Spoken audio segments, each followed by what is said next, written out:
নমস্কার, আশা করি সবাই ভালো আছেন। নতুন একটা ভিডিও নিয়ে চলে এলাম। আজ আপনাদের সাথে শেয়ার করব এঁচোড়ের দোরমা, যার জন্য প্রথমেই আমি এখানে এঁচোড়টাকে গোল গোল করে কেটে নিয়েছি। এরপর প্রেসার কুকারে 2-3টে সিটি দিয়ে এঁচোড়টা আমি সেদ্ধ করে নেব। সেদ্ধ করার সময় দিয়ে দিলাম অল্প পরিমাণ নুন আর হলুদ। এদিকে মিক্সির জার নিয়েছি, তার মধ্যে খানিকটা ছোলার ডাল, 2টো কাঁচা লঙ্কা আর 1 ইঞ্চির মতন আদা দিয়ে ডালটা আমি ভালো করে বেটে নেব। এঁচোড়গুলো সেদ্ধ হয়ে গেছে, একটা পাত্রে তুলে নিয়েছি। খানিকক্ষণ ঠান্ডা হোক। এইদিকে ডাল বাটা হয়ে গেছে, ডালটা একটা বাটির মধ্যে তুলে নিয়ে তার মধ্যে দিয়ে দিলাম পরিমাণ মতো নুন আর হলুদ দিয়ে ভালো করে ডালটা আমি ফেটিয়ে নেব।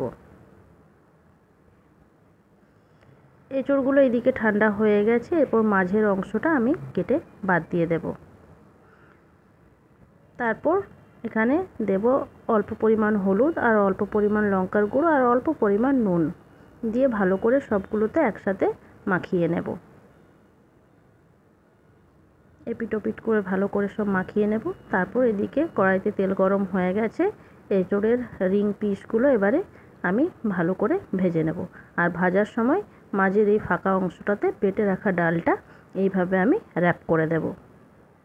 দিয়ে আরও খানিকক্ষণ ভালো করে লাল লাল করে সবকটা এঁচোড়ের রিং পিসগুলো ভেজে নেব।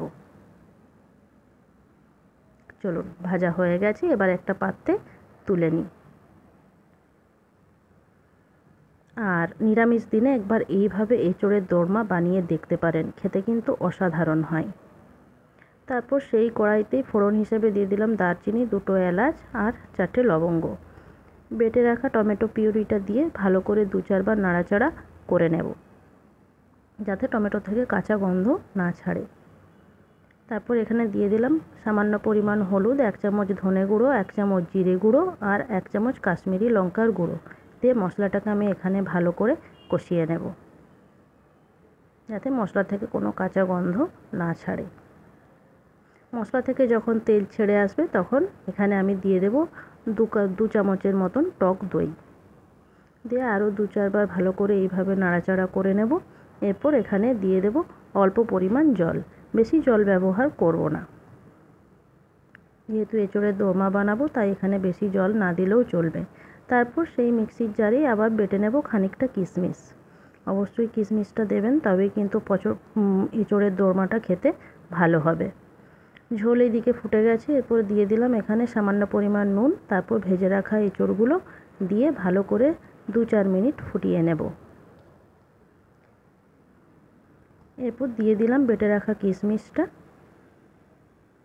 আরও 2 মিনিট ফোটানোর পর নামাবার আগে 1 চামচ গাওয়া ঘি দিয়ে এঁচোড়ের দোরমাটা আমি নামিয়ে নেব।